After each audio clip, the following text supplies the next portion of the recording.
Hi students, welcome back. Today we are going to learn another new poem from our literature reader in the Bazaar of Hyderabad. At the end of your class, you will be able to observe and use of imaginary rich description of sight and sound, understand the patriotic title of the poem, appreciate the devices used to portray a realistic bazaar that comes alive in the reader's mind. Now, let's look more about the poet Sarojini Naidu. Sarojini Naidu was a very popular poet who played an important role in the freedom struggle of India. She was called the Nightingale of India and served the country in various positions.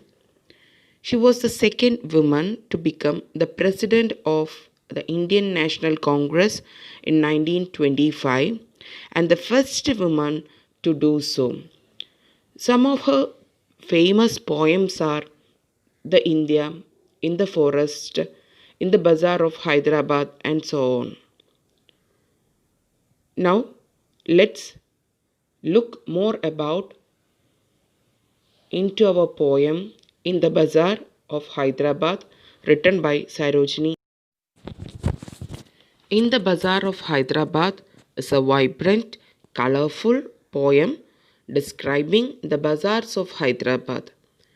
This poem was written during the British rule when Indians were asked to boycott foreign products and buy goods from traditional Indian bazaars.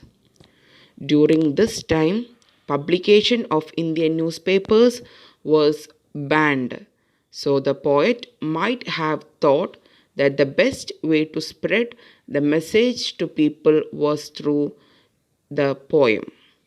Now, let's listen to the poem. In the bazaars of Hyderabad. What do you sell, O ye merchants? Richly your wares are displayed. Turbans of crimson and silver, tunics of purple brocade, mirrors with panels of amber, daggers with handles of jade. What do you weigh, O ye vendors? Saffron and lentil and rice? What do you grind, O ye maidens? Sandalwood, henna and spice? What do you call, O ye peddlers? Chessmen and ivory dice? What do you make, O ye goldsmiths? Wristlet and anklet and ring? Bells for the feet of blue pigeons, frail as a dragonfly's wing? Girdles of gold for dancers, scabbards of gold for the king.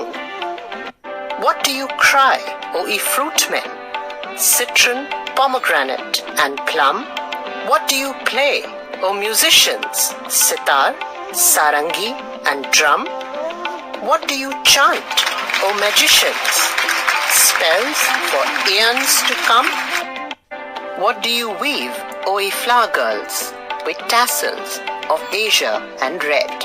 Crowns for the brow of a bridegroom, chaplets to garland his bed, sheets of white blossoms new garnered to perfume the sleep of the dead.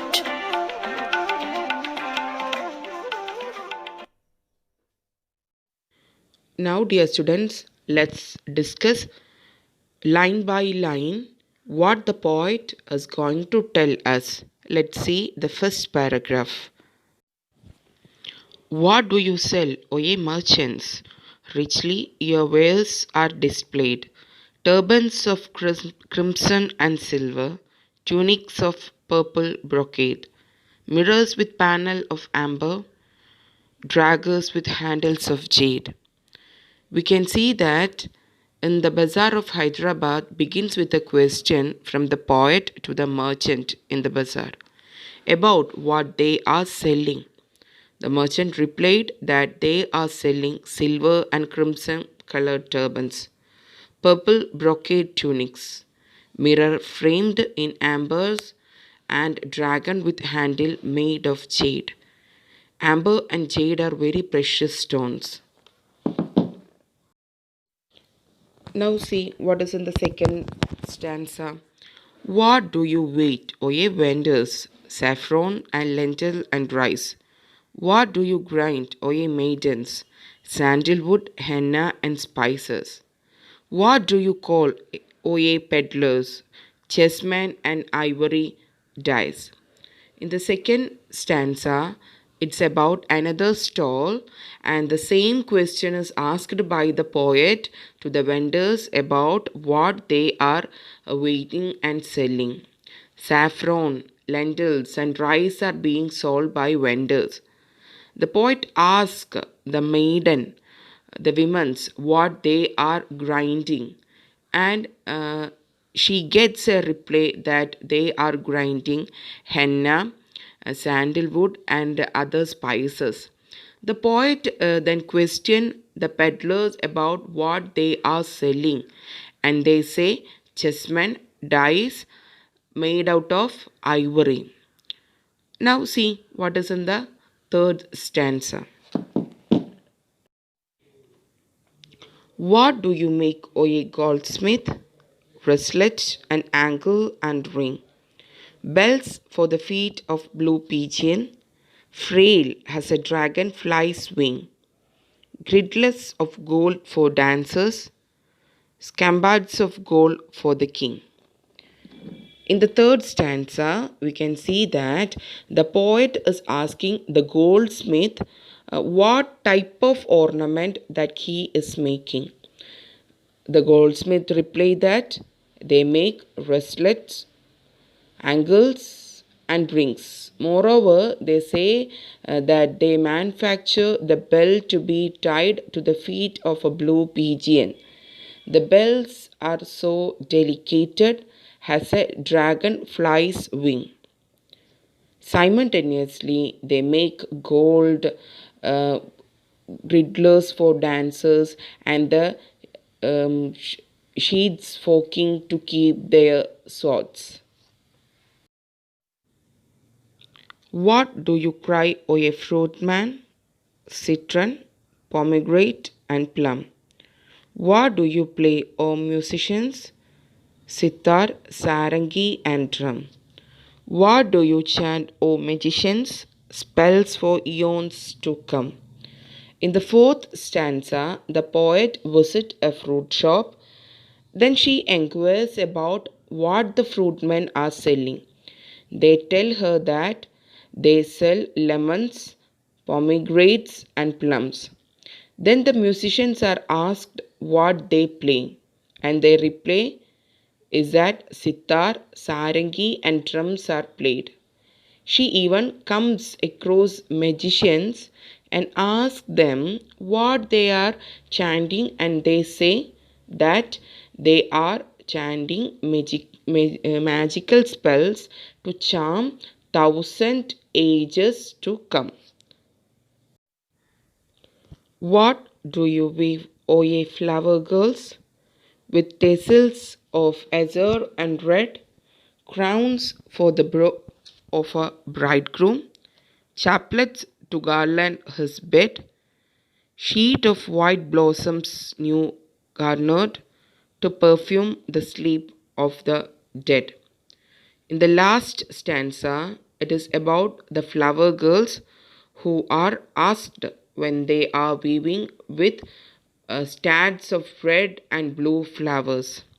The girls reply that they are making garland for the bride and groom to decorate their bed for the wedding night.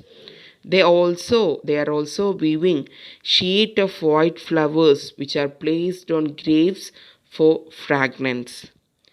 So this is a beautiful poem written by Sarojini Naidu, and through this poem we can see that she is asking different merchants in Hyderabad, in the bazaar of Hyderabad, and the questions and the answers, they also the importance of Indian products rather than foreign products, and she is asking the Indians to buy Indian products and boycott the foreign products through her poem. She is telling us. Now, that's all for today. I hope you all understand today's class. Read the poem once again. Thank you, students. Thank you for listening.